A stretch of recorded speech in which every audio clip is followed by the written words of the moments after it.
Good morning. So in this week's parasha of Bamidbar, right at the end of the parasha, we're going through the different Levite families and their different responsibilities. And the Torah tells us, when speaking about the family of Kehat, it says right at the end that they will be dealing with the holy utensils, the shulchan, the menorah, all of those things that are in the Mishkan. They have to deal with them. And then it says at the end, when they come to pack them away, they must do it in a way, they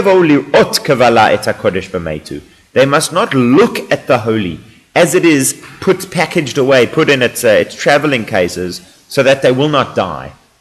The interesting thing that actually, even though normally these holy items are on display, when they are busy packing them, it's not appropriate to look at them. Then there will, why exactly that is. So possibly, it could be that it's like a human being.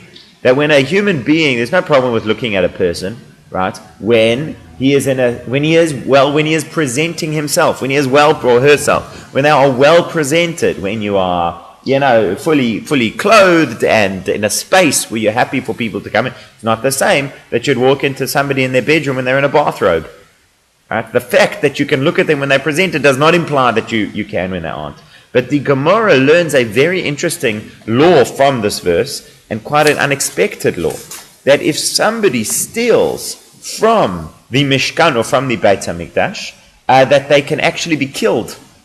They wouldn't go to Beth Din and get the death penalty, but if there is almost like a license, we find in the Torah, a limited license for vigilantes, that if somebody is present when somebody begins to steal this, and the only way to stop them is through killing them, right? Maybe even if that's not the only way, you're actually allowed to take their life in order to stop them from stealing this.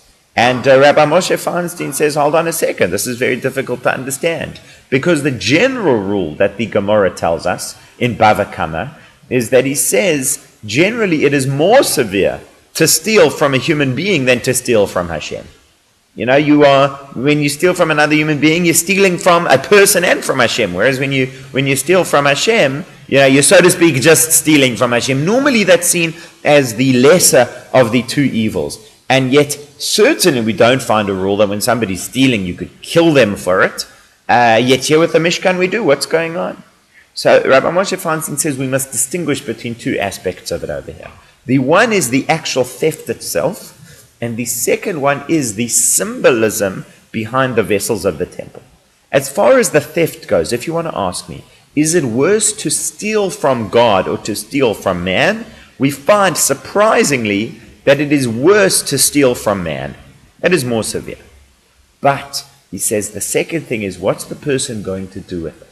If he has stolen something from the temple, because he wants to take that for himself as a symbol, that is much, much worse.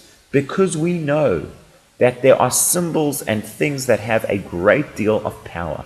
That if a person would want to start a foreign ideology, a non-Torah way of thinking, but to that he takes the menorah, to that he takes the shulchan, to that he takes the things from the temple, he can get much further than if he tries to start a new system without any of it. So many of the systems created by Jews which have deviated from Torah Judaism have done so taking substantial symbols of what Judaism stands for and what the Torah believes. Whether it is practical symbols, whether it's things like the messianic idea in terms of Mashiach, whether it is prayer, whether it is social justice, whether it is even communism, to an extent draws on the utopian ideals of the era of Mashiach, the social justice of fair labor, all of those kinds of things. It takes these symbols of Judaism and yet it inserted them, and I'll use communism as a hopefully non-controversial example,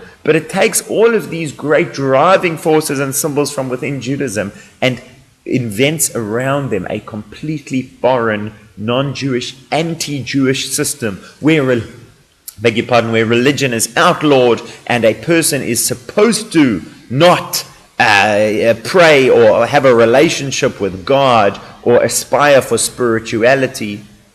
But it gains so much traction because it speaks to these Jewish values and these Jewish symbols and our ideas of what's important and what's right.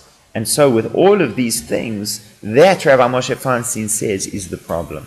It's not, the problem isn't that you're taking from God, right? Obviously that's a problem. It's not okay. But that's something God can, so to speak, deal with. The problem is when you take God's symbols, when you take the holiness for the purpose of leading others astray, for the purpose of corruption, for taking those things and going in a different direction, that is something that is much, much more severe. And it's something we certainly need to be careful about with ourselves and need to be wary about when others do it as well. Shabbat Shalom.